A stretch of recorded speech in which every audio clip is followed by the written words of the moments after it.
الحمد لله رب العالمين والصلاة والسلام على أشرف المرسلين وعلى آله وأصحابه أجمعين أما بعد أيها الإخوة الكرام نلتقي وإياكم في هذه الليلة المباركة وليلتنا هذه هي الليلة 25 من شهر صفر لعام 41 و400 وألف للهجرة الموافقة 23 من شهر أكتوبر لعام 19 و2000 نجتمع كعادتنا في ليلة الخميس لقراءة كتاب الإمام البخاري رحمه الله تعالى في الأدب المفرد وقد أطلنا الكلام عن الحديث 31 وبقي لنا معه جزء يسير نختمه بعجالة قبل أن ننتقل إلى الحديث الذي بعده بإذن الله عز وجل. Mes très chers frères, nous nous réunissons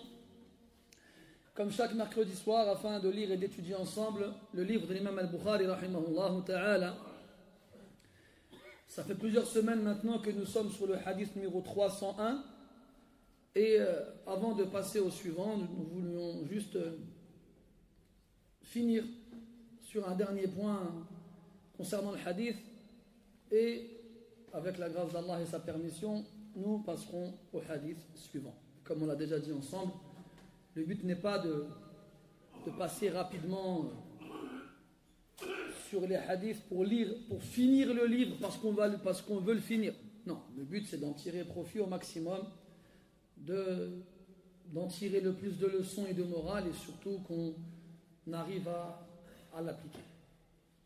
هذا الحديث إذن تكلمنا عنه كثيرا وقلنا أن النبي صلى الله عليه وسلم خرج ذات يوم على أصحابه لاحظوا أن عليه أثر غسل وظنوا أن هذا الغسل سببه جماع فلما أقبل عليهم النبي صلى الله عليه وسلم قالوا يا رسول الله إننا نراك طيب النفس أو طيب النفس فقال أجل ثم ذكروا الغنى فقال النبي صلى الله عليه وسلم لا بأس بالغنى لمن اتقى والصحة لمن اتقى خير من الغنى وطيب النفس من النعم.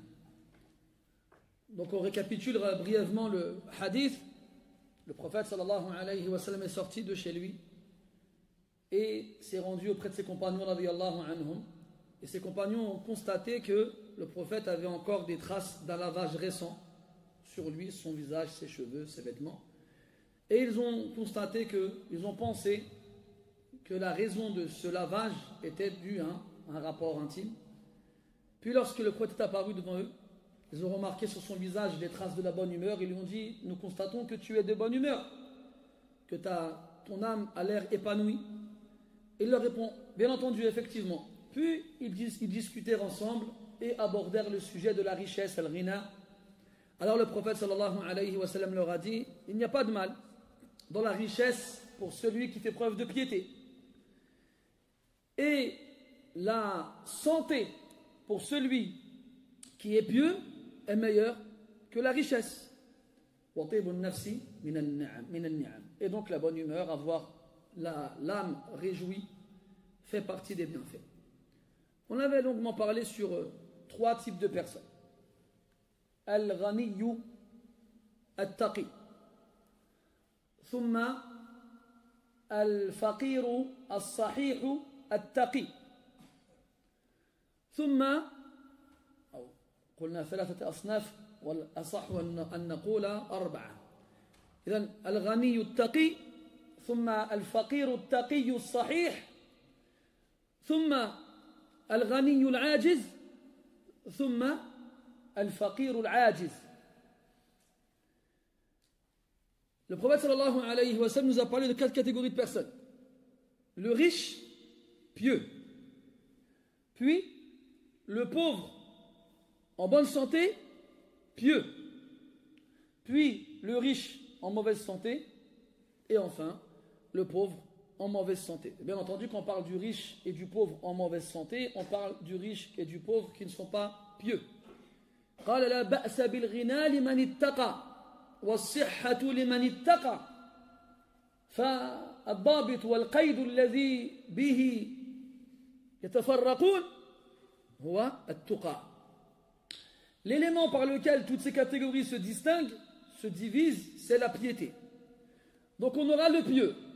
إما أن يكون التقي غنيا صحيحا أو غنيا عاجزا أو فقيرا صحيحا أو فقيرا عاجزا كلهم من الأتقياء.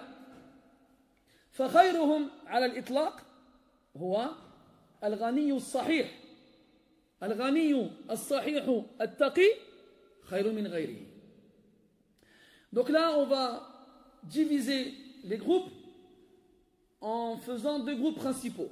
Les deux premiers groupes, c'est le pieux et celui qui ne l'est pas. Chez le pieux, on a le riche en bonne santé. Puis on a le pauvre en bonne santé.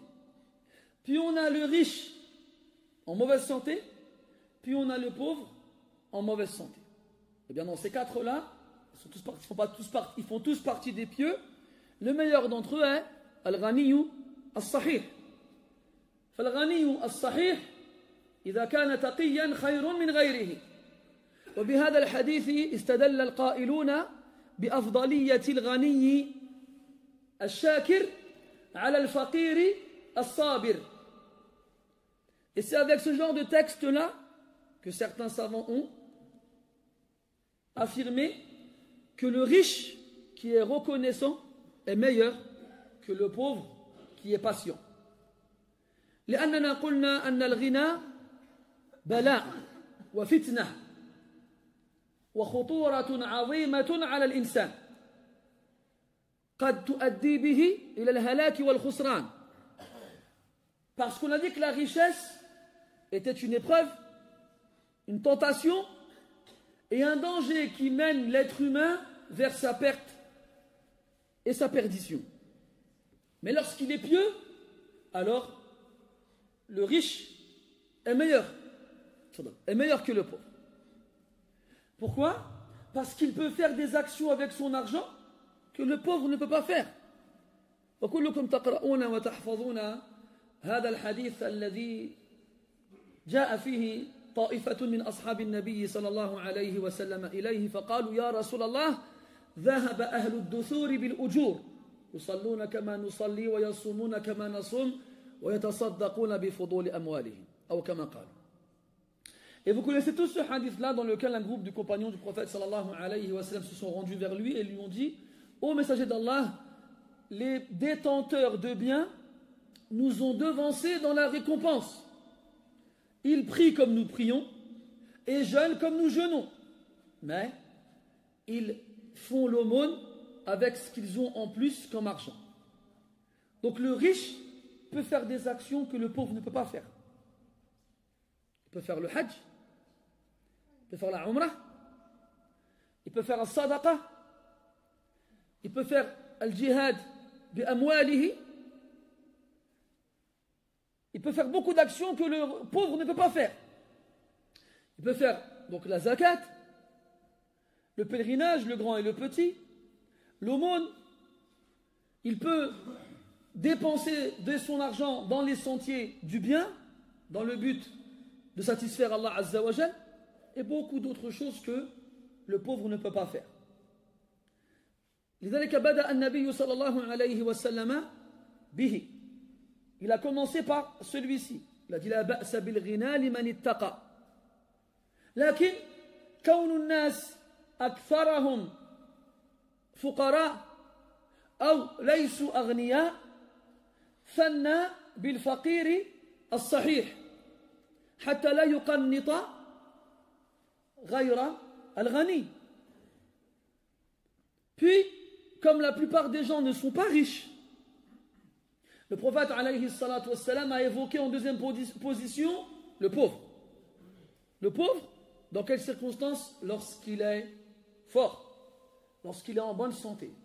فإذا كتب الله عز وجل عليك الفقر وسد عليك أبواب الإنفاق في سبيله فلا تحرم نفسك الأجر بعدم الاجتهاد في العبادات لكن اغتنم هذه القوة التي منحك الله تعالى إياها لتلحق بركب الأغنياء بعباداتك. Si Allah tabaraka wa ta'ala a décidé que tu ne serais pas riche et que il t'a offert la force et la santé, alors ne ferme pas la porte de la récompense en te privant d'accomplir des adorations. Fais le plus d'efforts possible et utilise au maximum cette force et santé qu'Allah t'a donnée pour faire des efforts dans l'adoration et ainsi rattraper les riches. إذن اجتهد في الصيام وفي القيام وفي صلة الأرحام وفي بر الوالدين وفي الإحسان وفي جميع أبواب الخير التي بها تستطيع أن تلحق الأغنياء. Donc fais le maximum d'efforts avec ta santé et ta force dans le jeûne diurne de journée, la prière nocturne de nuit, dans la piété filiale envers tes parents, dans le fait de lier les liens de parenté, de consolider les liens de parenté, d'être bienfaisant avec les créatures d'Allah subhanahu wa ta'ala. La tajma' alayka hirmanayn. Ne va pas réunir de hirman, de privation. Hirmanul mal wal ajri al mutarattibi ala infaqihi wa hirman al ibada. Le fait d'être privé de l'argent et des récompenses qui en découlent quand on les utilise correctement, et le fait d'être privé des adorations. Wallahi, hirmanun kabir ala al-mar'i alla yajida li nafsihi haddan fi bab an-nafaqati wa fi bab al-ibada. C'est une énorme privation pour la personne de n'avoir aucune part ni dans l'adoration qu'on fait avec son argent ou l'adoration qu'on fait avec son corps. Et then, le meilleur d'entre eux tous est le riche qui est pieux et en bonne santé. Ça veut dire yunafisu al-fuqara fi al-ibadat liquwwatihi wa sihhatihi wa yasbiquhum fi an-nafaqat lighinah an ghayrihi. Donc, il concurrence les pauvres dans les adorations parce qu'il est en bonne santé et il les devance dans les dépenses parce qu'il est riche. والغريب أن نجد فقيرا لا حظ له في العبادة. ما الذي يمنعه ويشغله عنها؟ إنه فقير لا يملك من المال إلا القليل، والغني مشغول بماله ومشغول بإنفاقه ومشغول بمهنته وعماله ومشغول بحسابه وإنفاقه، وهذه الأشغال كلها عافى الله عز وجل الفقير عنها. فهذا الوقت الذي لا يجعله في هذه الأشغال يجب عليه أن يجعله في عبادة الكبير المتعال عز وجل. Le riche, il est occupé. Déjà, l'argent qu'il a, il travaille avec. Il l'investit, il l'exploite, il le développe, il le fait croître, il travaille avec, il emploie avec, il subvient à ses besoins avec et subvient aux besoins des autres avec. Et il a des devoirs vis-à-vis de cet argent-là, donc il doit payer ses impôts vis-à-vis d'Allah subhanahu wa ta'ala et ainsi de suite. Donc il est occupé. Et tout ça, le pauvre il n'a pas. Le pauvre il n'a pas. Le pauvre, dans le cas où il vivrait dans un pays musulman, il recevra sa rente de l'État et il vivra avec. Ou bien il recevra des aumônes des riches, ou bien il trouvera à son risque là où Allah lui a écrit. Donc tout ce temps-là qu'il passe, sans être occupé par l'argent vu qu'il n'en a pas, qu'il le mette dans l'adoration. Comme ça au moins, il aura des chances de rattraper le riche dans les récompenses qui les sépareront pas. Puis le prophète a parlé, donc on a dit ça c'est pour les pieux. Après il y a les gens qui ne sont pas pieux.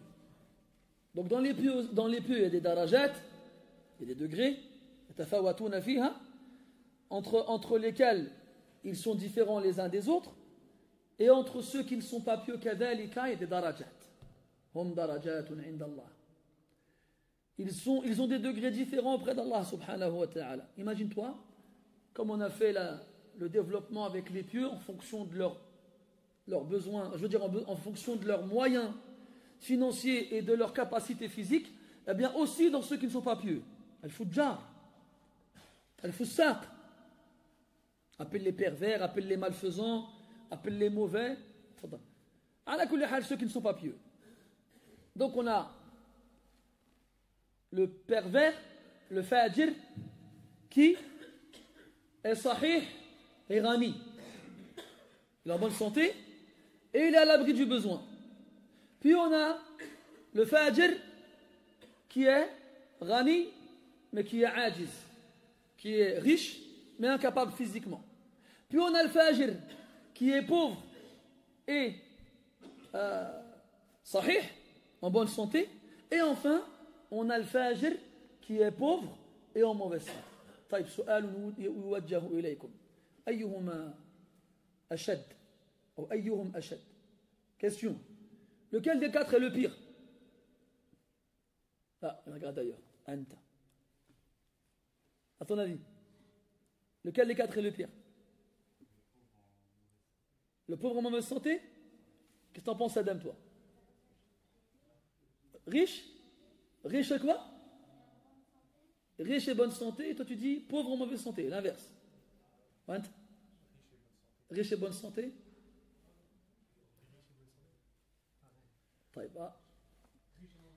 Riche et mauvaise santé? Pourquoi?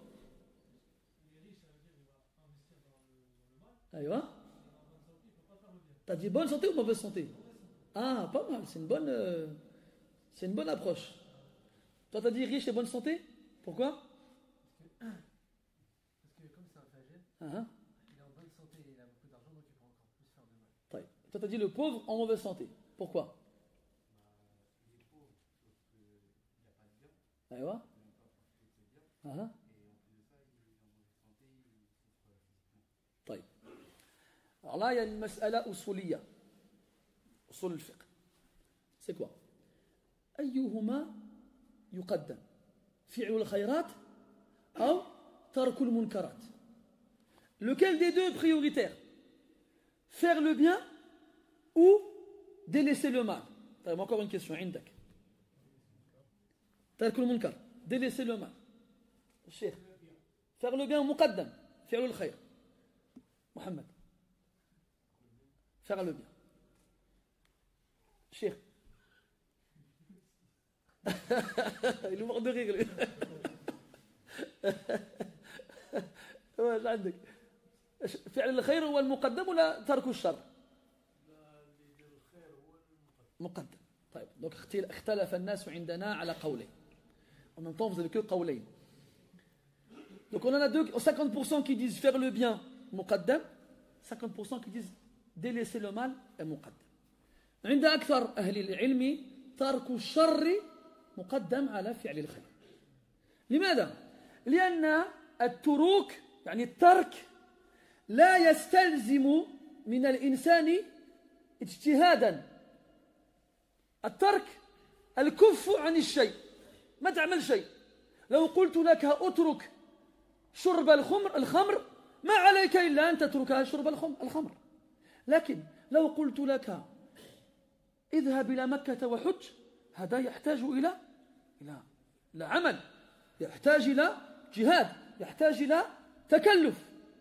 ويقول النبي صلى الله عليه وسلم ما أمرتكم به فأتوا منه ما استطعتم. فالواجب مقيد بالقدرة وما نهيتكم عنه فاجتنبوه ولم يقل ما استطعتم لأن الاجتناب يستطيعه الجميع لأنه لا يكلف عملا. La plupart des savants disent que délaisser le mal est prioritaire sur faire le bien. Pourquoi? Parce que délaisser, ne pas faire, n'entraîne aucune action de ta part. Tu n'as rien à faire. Tu restes immobile, tu ne fais pas. Alors que faire le bien, lui, entraîne de ta part une action, un effort, un travail. C'est pour ça que le prophète a dit, alayhi salatu wassalam, ce que je vous ai ordonné, faites-le tant que vous le pouvez. Donc, l'ordre est lié à la capacité. Et ce que je vous ai interdit, délaissez-le. Et il n'a pas dit tant que vous le pouvez. Parce qu'on peut toujours délaisser. Vu que le délaissement est l'absence d'action. Et que vu que le délaissement est l'absence d'action. إذن ترك المنكر مقدم على فعل الخير. Donc délaisser le mal est prioritaire sur faire le bien. طيب. Ensuite, الغني الصحيح الفاجر هذا يبذل جهده وينفق ماله في الحرام فقد قرع بابين من أبواب الشر بماله ونفسه خلافا للفقير الذي لا يستطيع إلا أن يقرع بابا واحدا إذا كان صحيحا فإن لم يكن صحيحا فلا قدرة له على فتح باب من هذين البابين ولو نوى الشر وإن كان ناويا إياه فعليه وزر نيته.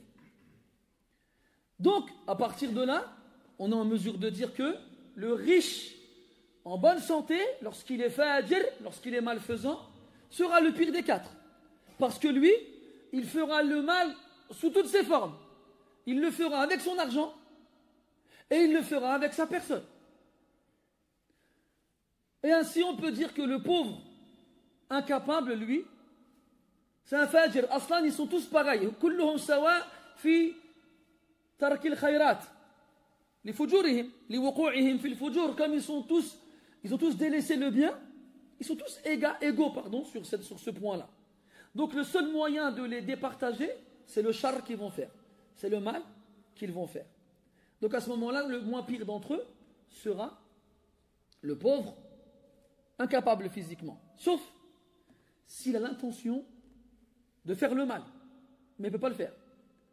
Comme dans le hadith, le prophète parle d'un homme, sallallahu alayhi wa sallam, ajiz, faqir, marra bihi rajulun, ghani, صحيح ينفق أمواله في الحرام فقال ذاك الفقير ليت لي مثل مال فلان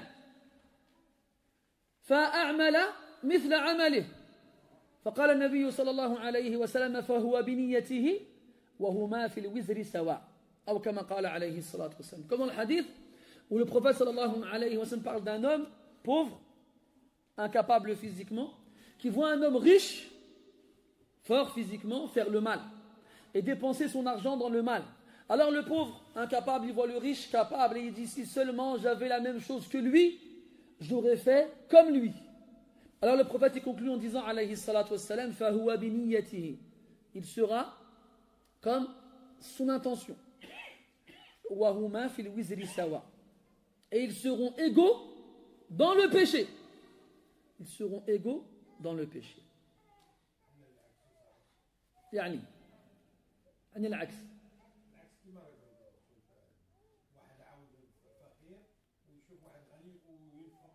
في الخير أي نعم العكس صحيح حسنت.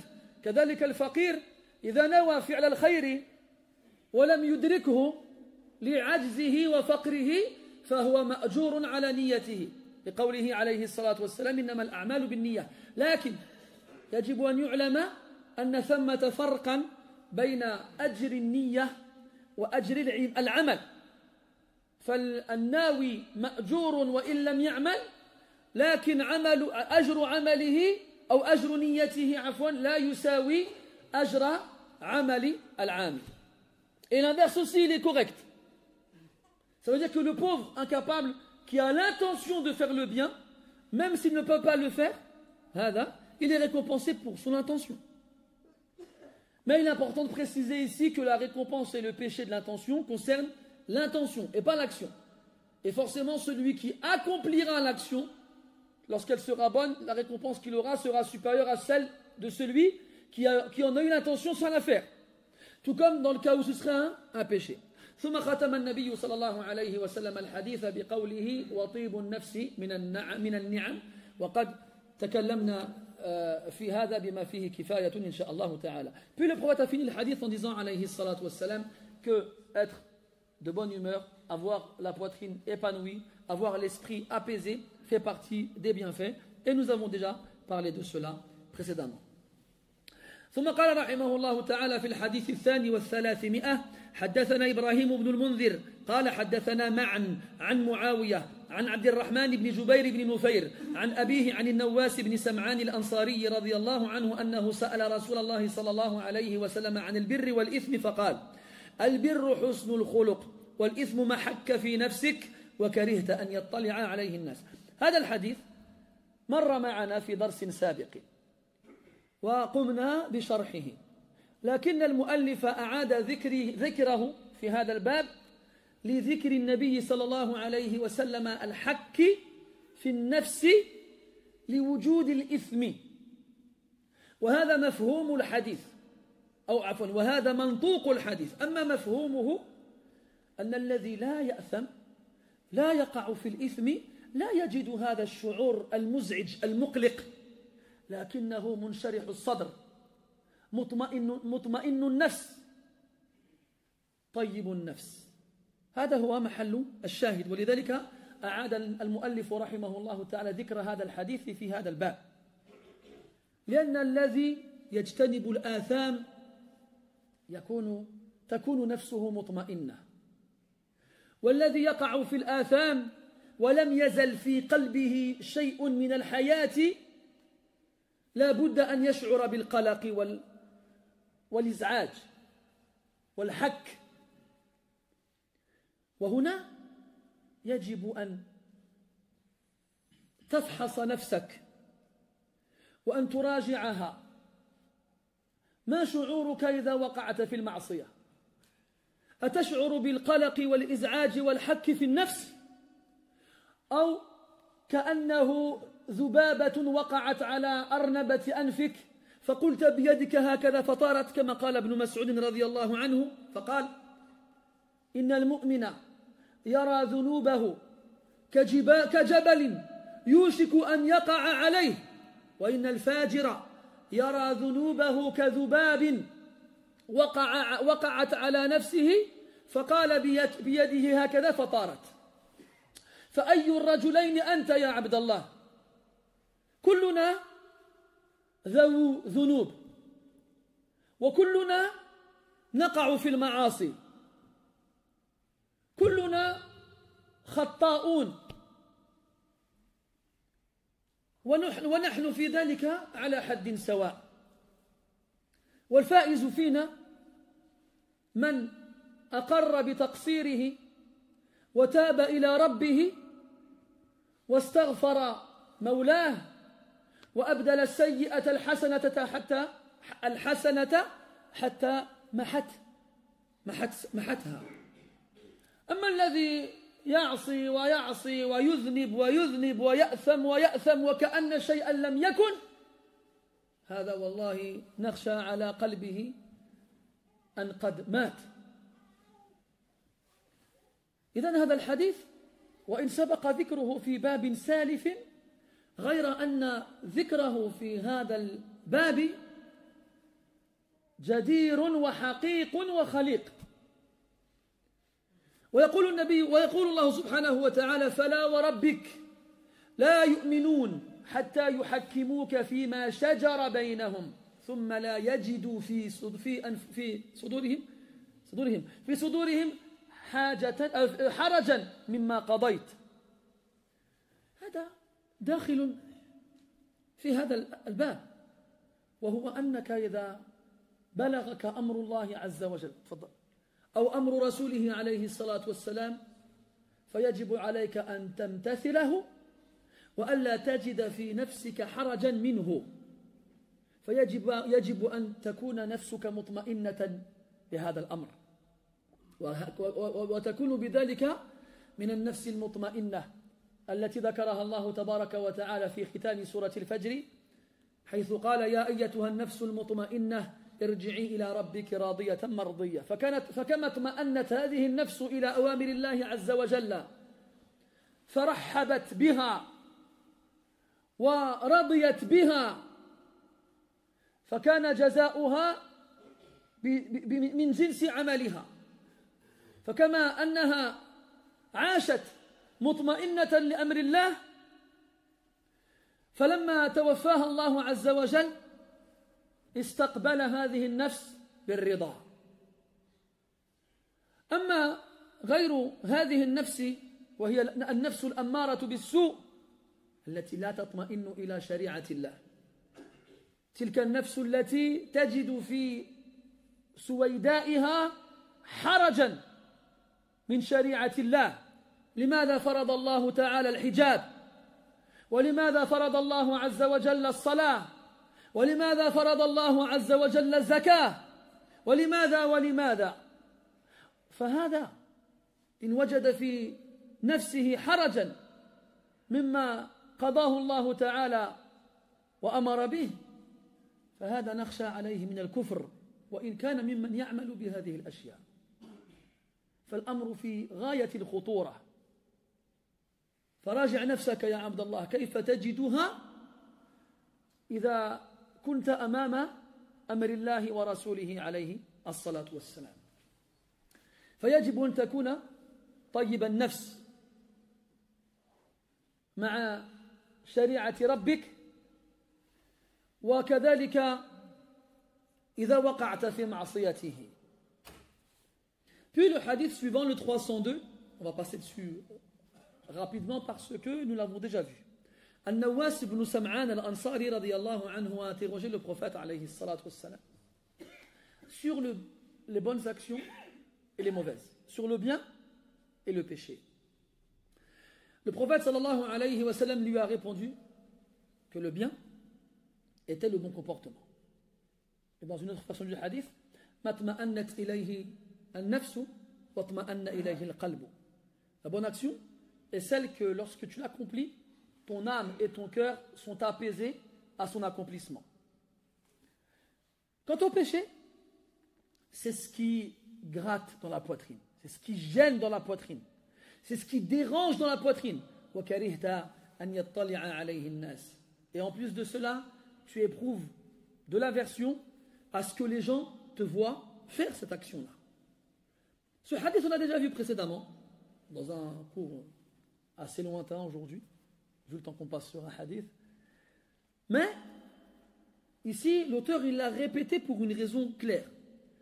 C'est parce qu'ici, il parle de la paix de l'âme, de l'apaisement de l'esprit, de la réjouissance de l'être.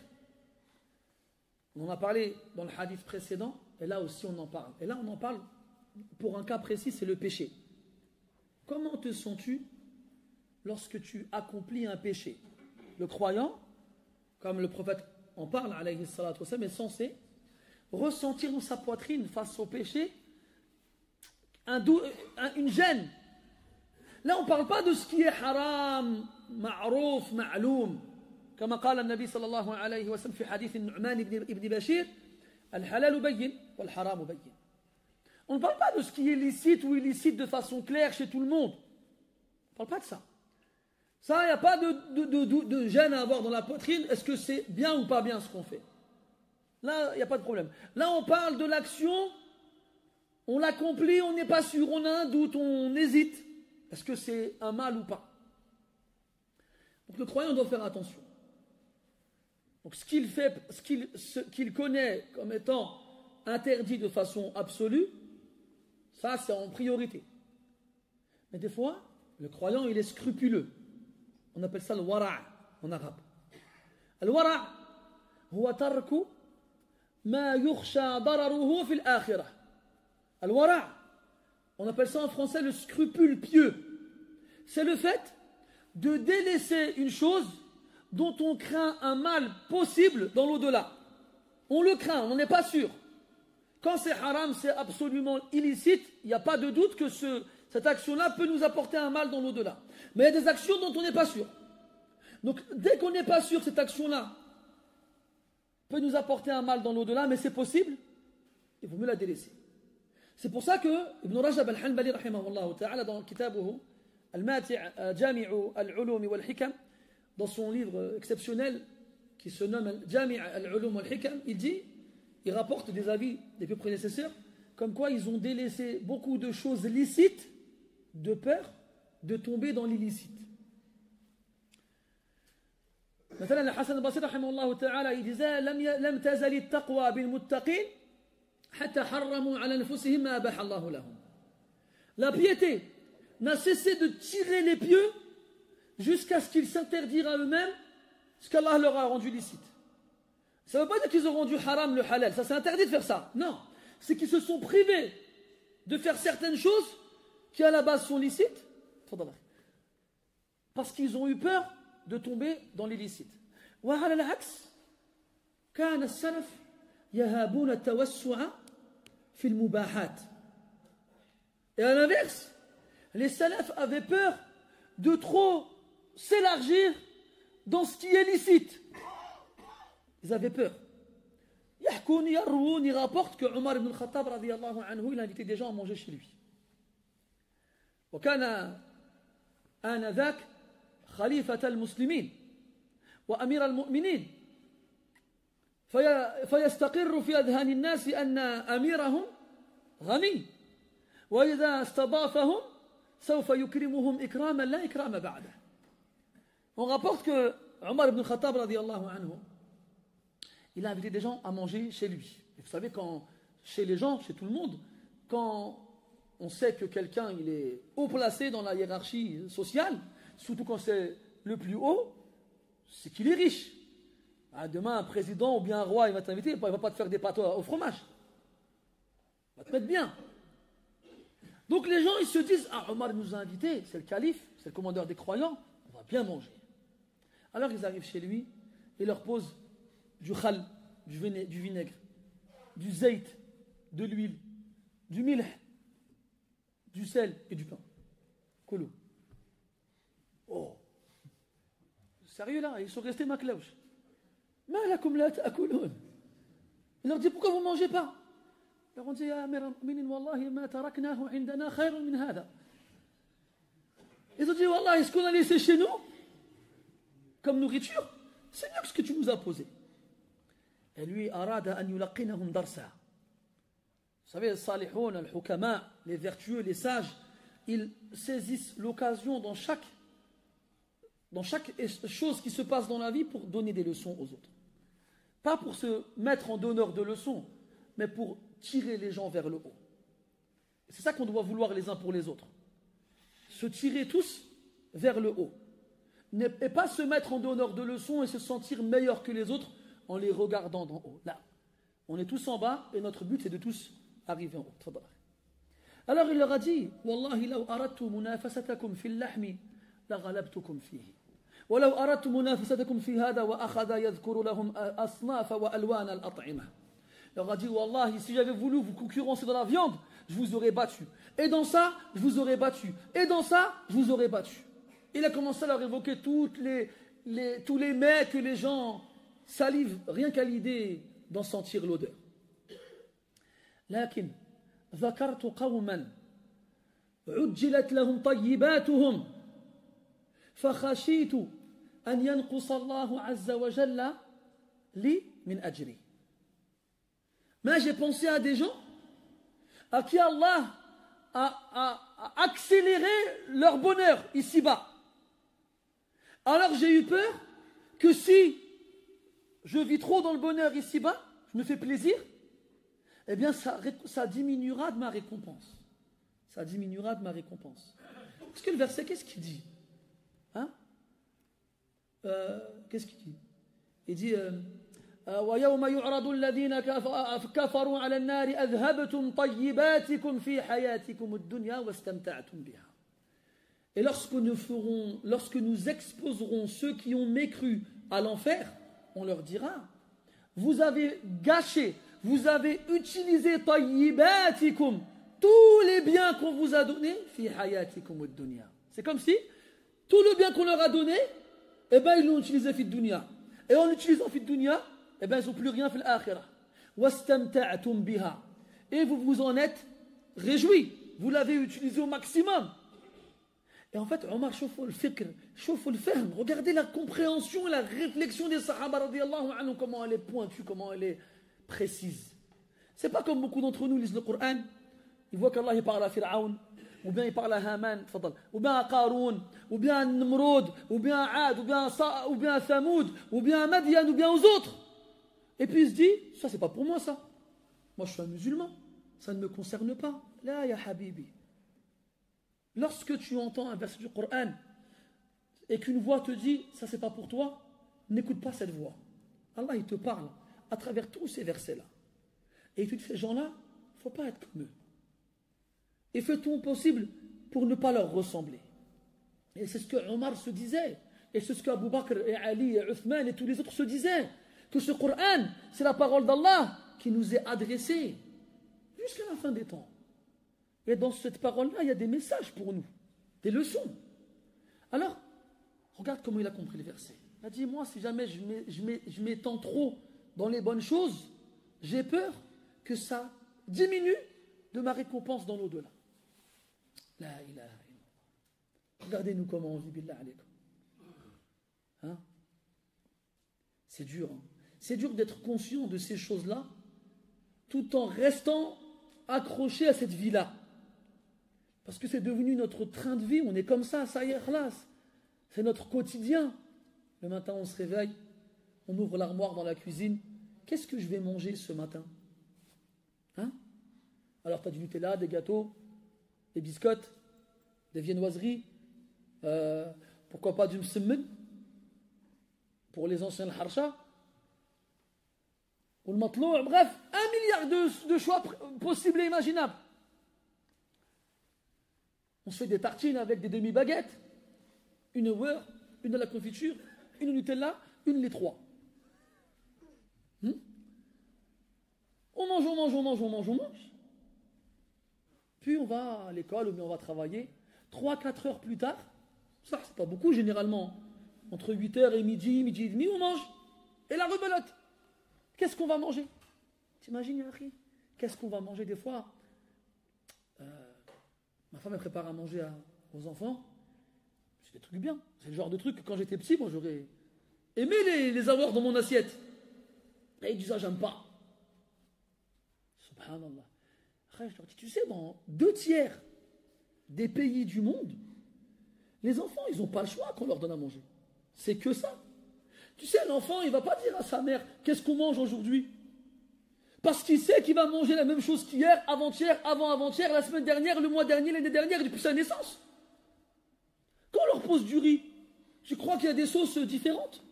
Hein? Napolitaine, curry, oh, je vais m'arrêter là, je n'ai pas 36 000 des sauces, carbonara ou l'akhiri. Non, c'est du riz blanc.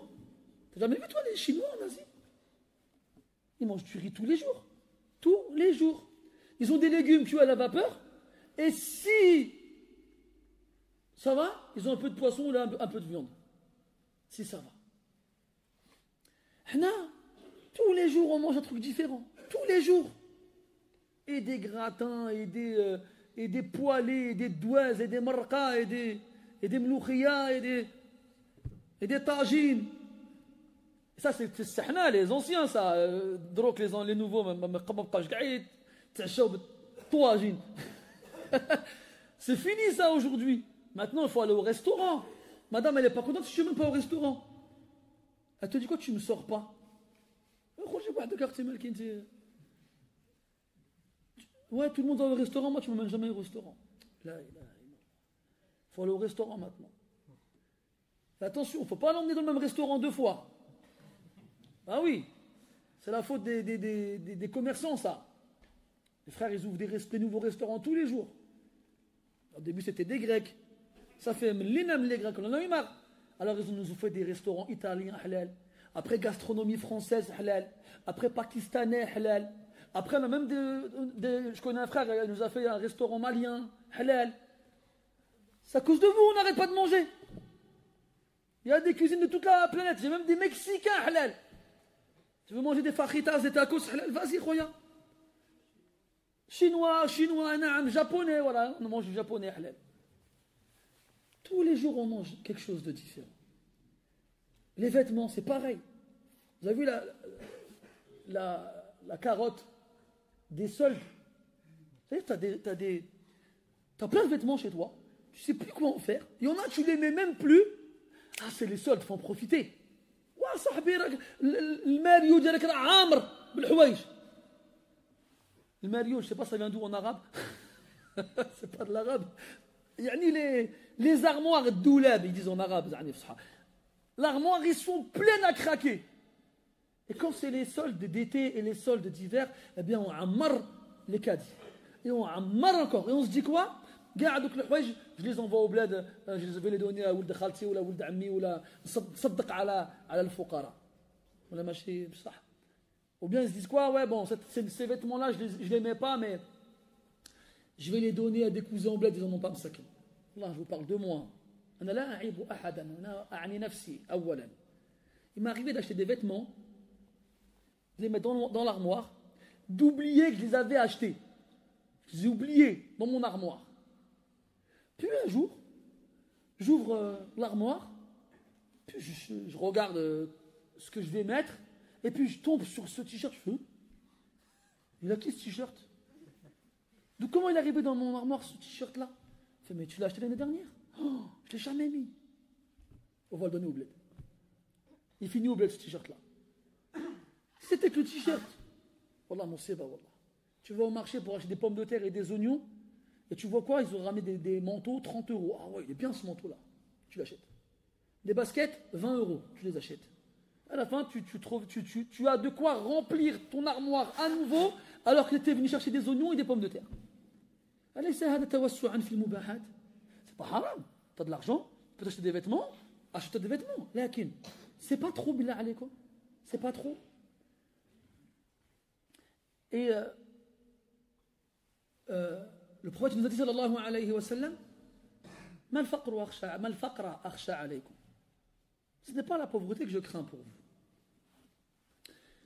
Ne akhsha alaykum an tubsata alaykum ad-dunya. Moi, ce que j'ai peur pour vous, c'est que ce bas monde, il s'ouvre à vous complètement. Complètement. فَتَنَافَسُوهَا كَمَا تَنَافَسُوهَا. Alors, vous vous concurrencerez dans ce bas monde comme se sont concurrencés ceux qui vous ont précédés. فَتُهْلِكَكُمْ كَمَا أَهْلَكَتْهُمْ. Elle vous anéantira comme elle les a anéantis. مصيبة والله. Nous voit ça من النعم ولعل هذا من النقم.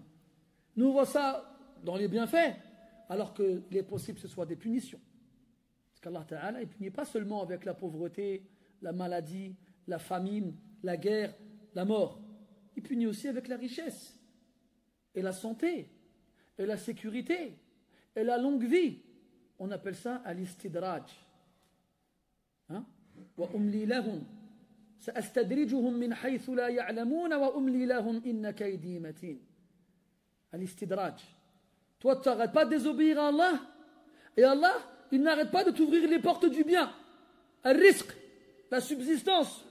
من كل مكان من حيث لا تشعر. Partout. Sans que tu n'y penses ou que tu n'y réfléchisses. Et en fait, plus tu désobéis, et plus il te donne. Et plus il te donne, et plus tu oublies que tu as désobéi, donc tu ne demandes pas pardon. Et plus tu t'enfonces dans les péchés et les mauvaises actions, et plus son châtiment sera terrible. On ne devrait pas avoir peur pour nous-mêmes. Et encore, on n'a pas parlé de ce qu'on ressent quand on fait des péchés. Là, on a dit, qu'est-ce que tu ressens quand tu fais des péchés? Comment tu te sens, toi? Comment tu te sens? savez que parmi les armes de shaitan, tazyinul batil, le fait d'embellir le faux. وَزَيَّنَ لَهُمُ الشَّيْطَانُ أَعْمَالَهُمْ فَصَدَّهُمْ عَنِ السَّبِيلِ وَيَحْسَبُونَ أَنَّهُمْ مُهْتَدُونَ. Le shaitan leur a embelli le faux et les a éloignés du droit chemin et ils pensent être bien guidés. Et ils pensent être bien guidés. وَيَحْسَبُونَ أَنَّهُمْ يُحْسِنُونَ صُنْعًا. Et ils pensent bien agir. وإذا قيل لهم لا تفسدوا في الأرض قالوا إنما نحن مصلحون ألا إنهم هم المفسدون ولكن لا يشعرون. Lorsqu'on leur dit ne semez pas le désordre sur terre, ils répondent au contraire, nous sommes des réformateurs, c'est nous qui faisons le bien. Au contraire, ce sont eux qui sèment le désordre, mais ils ne s'en rendent même pas compte. Ils ne s'en rendent même pas compte. Combien, wallah, ils sont dans ce cas-là? Ils pensent être bien guidés, ils pensent bien agir, ils pensent faire le bien, alors qu'ils sont à l'inverse de ce qu'ils pensent. Et ils ne s'en rendent même pas compte. Et quand on leur dit, allez voir les autres et parlez avec eux, peut-être que c'est vous qui avez tort, peut-être que c'est vous qui agissez mal. Ils disent non. Nous, on a le haqq al-mubin, on a la raison absolue. Les autres, ils sont égarés. Comment tu te sens quand tu fais des péchés, toi? Comment tu te sens? Est-ce que dans sa poitrine, il y a une gêne? Est-ce que cette action que tu accomplis, tu détesterais que les gens te voient l'accomplir? Si c'est le cas, alors remercie Allah. Parce que malgré le péché que tu as accompli, il reste encore un peu de vie dans ton cœur. Mais si c'est l'inverse, wal'iyadhu billah, eh bien, deux catastrophes se sont abattues sur toi.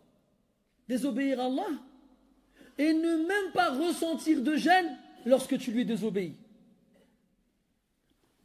Et pourquoi l'auteur il a évoqué ce hadith-là dans ce chapitre-là?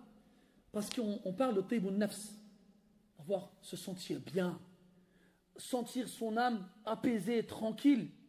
Comme vous avez vu la surface de l'eau, quand tu t'assois au bord d'un lac et qu'il n'y a ni vague, ni remous, ni onde, mais la surface elle est plate et elle reflète ton image comme un miroir. Jette une pierre. Si la pierre elle est petite, elle fera des variations à la surface de l'eau et ainsi donc elle troublera le reflet. Et plus la pierre elle est grosse, plus les vibrations qu'elle créera mettront du temps à disparaître. Ben c'est pareil les péchés sur l'âme. C'est pareil. Chaque fois qu'on désobéit à Allah Azza wa Jal, ça crée dans notre cœur un point noir. Si jamais on se repent, le cœur il est poli. Comme la pierre quand tu la polis pour qu'elle devienne lisse. Et le point il disparaît. Mais si tu ne te repens pas, alors les points se succèdent et se cumulent jusqu'à recouvrir le cœur entièrement. Et ainsi, il devient comme Allah l'a dit dans le Coran, Bal rana ala qulubihim ma kanu yaksiboun. Ar-ran. Ar-ran, c'est la rouille. La rouille qui recouvre petit à petit le métal jusqu'à le rendre inutilisable. Donc il y a deux choses. Premièrement, comment tu te sens quand tu fais un péché? وَلَعَلَّكُمْ سَمِعْتُمْ هَذَا الْحَدِيثَ الْعَظِيمِ الذي رواه مسلم في صحيحه. Il y a un hadith exceptionnel rapporté par l'imam Muslim rahimahullah ta'ala qui nous parle d'une femme qu'on appelle Khawla al-Ghamidiyya. Khawla al-Ghamidiyya. Cette femme-là, elle est venue voir le prophète sallallahu alayhi wa sallam. Elle lui dit, Ya Rasulallah, ji'tuka hubla min az-zina.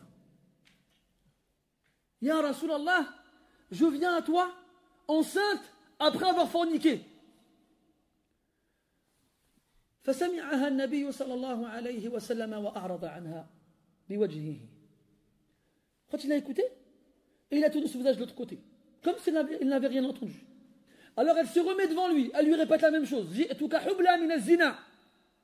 Je suis enceinte parce que j'ai forniqué.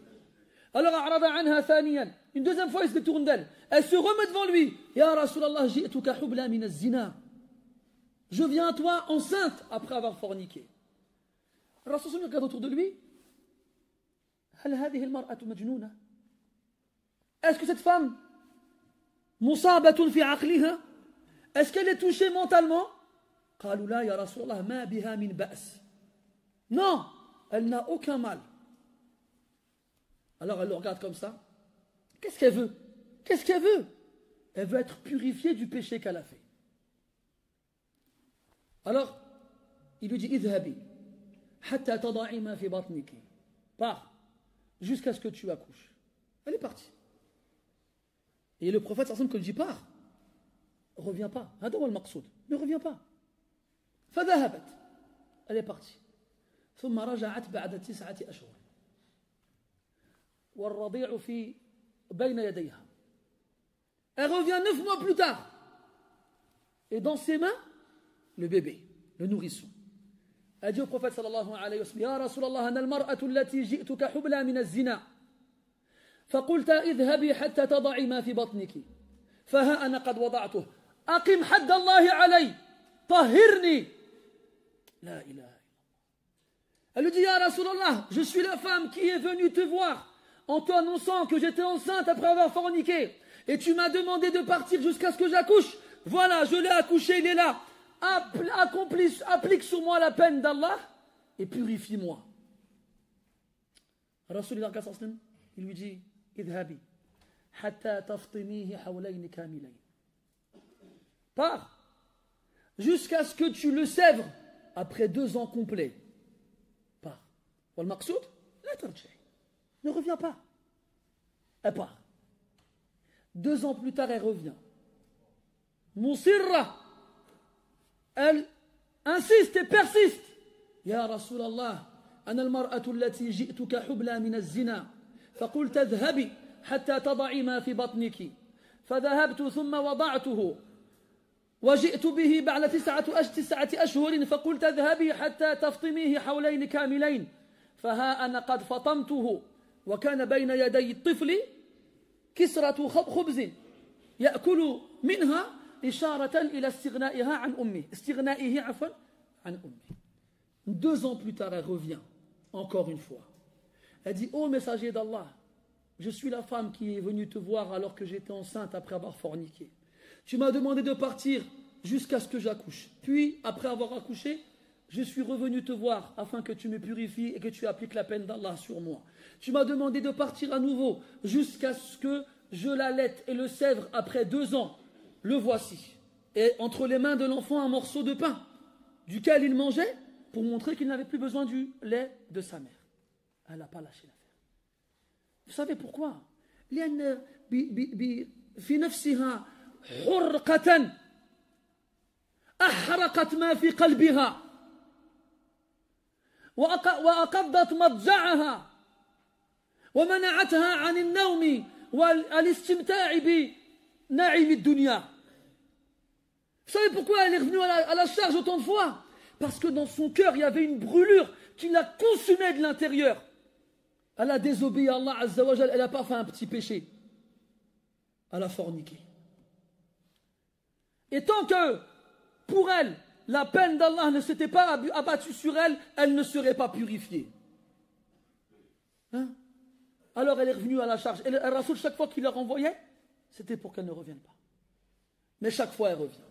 Alors, au bout du compte, le Rasoul demande aux Sahaba, qui parmi vous vous occupez de l'enfant? Il y a un compagnon qui s'est porté volontaire et qui a pris l'enfant. Alors on l'a mis dans ses vêtements et elle fut lapidée. فلما رجمت أصاب دمها أحد الصحابة رضي الله عنه فنال منها أي سبها. Lorsqu'elle fut lapidée, son sang toucha l'un des compagnons. Pris de colère, il l'insulta. فقال النبي صلى الله عليه وسلم لا تسبها فوالله لقد تابت توبة لو قسمت على 70 من أهل المدينة لوسعتهم. Il a dit, ne l'insulte pas, par Allah, si elle a fait un repentir, si on le partageait pour 70 des habitants de Médine, elle leur serait suffisante. La ilaha illallah. Ajib. Mais ça, on ne connaît pas ça, nous. Nous, les péchés, ça n'a aucune incidence sur nos cœurs. Ça ne nous fait ni chaud ni froid. ça ne nous empêche pas de dormir, ça ne coupe pas l'appétit, ça ne nous fait pas verser une larme. Rien. Pourtant, qu'est-ce qu'on désobéit à Allah Azza wa Jal, surtout aujourd'hui? Tous les moyens sont bons pour désobéir à Allah à chaque instant qui passe. Les femmes mal habillées dehors, la musique, les divertissements, les distractions, la mixité, j'en passe et d'autres. Le haram à portée de main. Et pourtant, nos cœurs ne ressentent rien. Et on comprend à travers ça l'inverse. C'est que celui, vous savez, juste pour finir sur la question, une fois j'ai reçu un coup de téléphone, c'est un petit jeune, il me dit, ouais voilà, j'ai une copine, on a eu un enfant dans le haram, elle et moi, et je voudrais savoir ce que je pouvais nous faire le halal. Parce que vous savez que chez beaucoup de musulmans aujourd'hui, ils croient deux choses. Ils croient que celui qui fornique et qui met enceinte une femme, il a l'obligation de se marier avec elle. C'est pas vrai. Il n'a aucune obligation vis-à-vis d'elle. Tenez-les-vous pour dire. D'ailleurs, dites-le aux femmes. Parce que quand les femmes elles comprendront que si elles acceptent de forniquer et qu'elles tombent enceintes, eh bien, les hommes n'ont aucune obligation ou responsabilité vis-à-vis de cet enfant ou de cette femme-là. Aucune. Alors quand elles se retrouveront toutes seules avec des enfants, là, elles auront que leurs yeux pour pleurer. Et ainsi, la prochaine fois, quand on leur demandera de forniquer, elles diront « Khtek, tu me veux le halal, sinon c'est le halal. » Mais comme aujourd'hui, il n'y a aucune incidence à leur fornication, et en plus de ça, le gars qui les a mis enceintes, on lui force la main à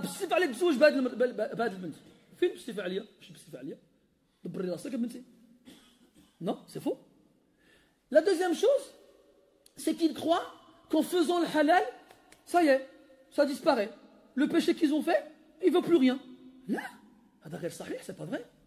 Déjà, chez la majorité des ulama, il n'y a pas de halal. Tant qu'il n'y a pas de conditions. La première, c'est qu'il fasse tawba. Allah dit dans le Coran, الزاني لا ينكح إلا زانية أو مشركة والزانية لا ينكحها إلا زان أو مشرك وحرم ذلك على المؤمنين. La fornicatrice ne l'épouse qu'un fornicateur. Et le fornicateur ne l'épouse qu'une fornicatrice. Et ces deux-là sont interdits pour les croyants. Donc tant que le fornicateur ne s'est pas repenti, il n'a pas le droit d'épouser une musulmane. Ou tant que la fornicatrice ne s'est pas repentie, elle n'a pas le droit d'épouser un musulman. C'est la première des choses. La seconde, je vous parle de ce jeune-là. On ne les marie pas tant que la femme elle est enceinte et qu'elle n'a pas accouché. Parce que la femme qui a forniqué, elle ne peut se marier qu'après qu'elle a attendu la idda d'une mutallaqa, la période de viduité d'une femme divorcée. Et comme elle est enceinte, la idda de la femme enceinte, c'est c'est le wada, pardon, c'est l'accouchement. Donc il me dit, ouais, elle est enceinte, est-ce que tu peux nous faire le halal? Je lui dis, regarde, tranquille. Tu as fait un des plus grands péchés, tu ne me demandes même pas comment faire tawba ou là. Eh, tu as fait zina. Allah dit, وَمَنْ يَفْعَلْ ذَلِكَ يَلْقَ أَثَامًا يُضَاعَفْ لَهُ الْعَذَابُ يَوْمَ الْقِيَامَةِ وَيَخْلُدْ فِيهِ مُهَانًا. Oh, tu as fait zina quand même. Tu n'as pas jeté une pierre sur un chat. Tu as fait zina. Tu te rends compte du grand péché que tu as fait ou pas? Ah ouais, c'est vrai, astaghfirullah, vite fait, il t'aurait dit astaghfirullah de la même façon s'il avait dit un gros mot à un petit cité. Alors, je dis, deuxièmement, on ne te marie pas. Tant qu'elle n'aura pas accouché. Faites tawba tous les deux.